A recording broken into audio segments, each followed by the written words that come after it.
Andito po tayo ngayon sa ginagawang pabahay ni Kaante. Driving course. Ano ba lagay mga kuyang ha? Mukhang busy kayo riyan ha. Ang bilis matapos nyo na. Ano naman nangyayari ha? Uy! Oo, bubong na lang kulang eh no? Ang bilis, ayok.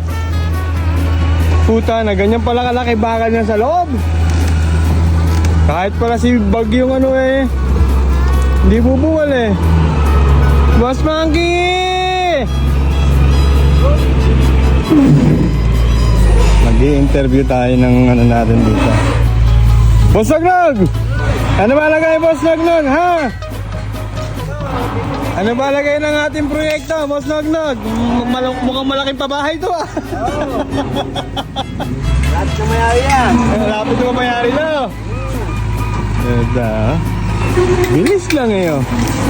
Konti na lang mga kante. Makakapalo na tayo ng tiwut. Tatayo na natin. Tatayo na natin, konti na lang. Kante, ano ba lagay ha? Ang busy ka dyan ha, binabawalan mo ba ng patamayan? Konti na lang to ha, ote ano? Marami pa yan. Marami pa ba to? Eh bubong na lang ang kulang eh oh. Tambakan pa yan. Eh para saan yung mga orange na tubo na yun? Ngayon? Eh, sa kuryente yan. Ah, paglalagyan ng kuryente. Tapos yung PVC na malaki, Para sa tubig. ah, daanan naman ng tubig. Ang galing ah, kompleto na yan ah. Daanan nga pa ng tubig yan.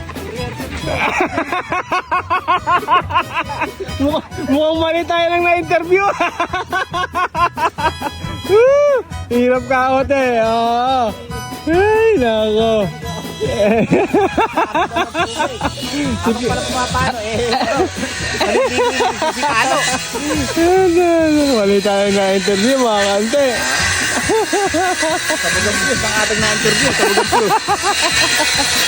Konti na lang to. Yan, papakita ko sa inyo sa malayo. Siyempre. Para makita nyo ng buo. Oh, ayan yan. Oh. Bububungan natin yan. Magiging paluan yan. Kada bayan, kada ganyan. Ayan. Magiging paluan. Kumbaga para siyang, panood nyo ba yung pelikula ni nila Edo Manzano, Right for Right at si Babalu? Buto mo lang. At iba to. Ganyan ang mangyayari dyan. Oh. Tingnan nyo na may bakal na yan. Oh. At ano. Talagang pinatitipa. Oo, talagang pinatitiba. Eka nga ni Kaote, ano? Public cement. Public cement yan. Baka naman. Oh. Eh kahit ano hindi mabubungal yan eh. Tapos ngayon, sisimentohan to, Kaote. Oh, yan. Alanganin pa sagot ni Kaote. Po-floringan, no? Floringan, ano? Mga gano'ng kataas pa flooring niya, Kaote? Ha? Makibay. Arawan Para hindi sumempla. yung bubong niya, ano ba magiging itsura ng bubong niya? Ay, bubaw. Pag ganun. Pataas? Pataas ba? Pag ang aeroplano. Hirap. Para hindi sumasahid yung bola. Pataas, ano? Akala ko. Taas na pa ganun. Oo, hindi malawak yan. Mahabang bubong yan. Ayun, hanggang doon.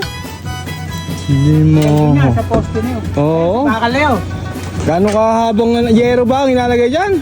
Hindi. Ewan ko lang kung yero. Yero, ano?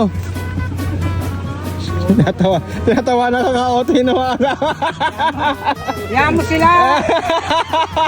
Yan mo sila, naiingit lang eh. Ano sinili sa akin, handa naiingit. At ino, Oo, saging dyan. Ibigay na ng saging.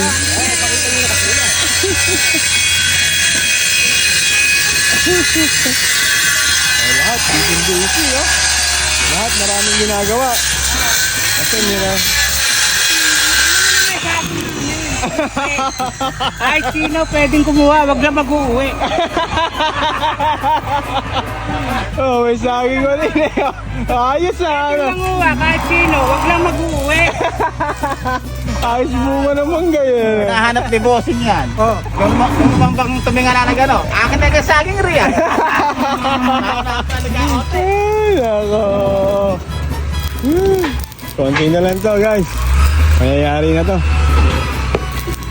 Babalutin pa ng tisa. Eh, maganda kalalabasan ito, boss Nognog. Babalutin ng tisa yan. Akala ko ito lang yan. Eh, akala ko yan ang pinaka-semento niya. Meron din pala. Yun. Ayan, lalagyan din ng semento yan. Yung bakal na yan. Eh, matibay nga ito. Hindi kaya bumigay yun pag ganun, boss Nognog. Hindi, matibay yung pangilalim. Kasi yung pangilalim natin matibay, ano, mahaba, makakapal. Ang galing, ha? Kaya mo tataya ako sa loto na ikaw magtayo ng bahay ko. Hirap.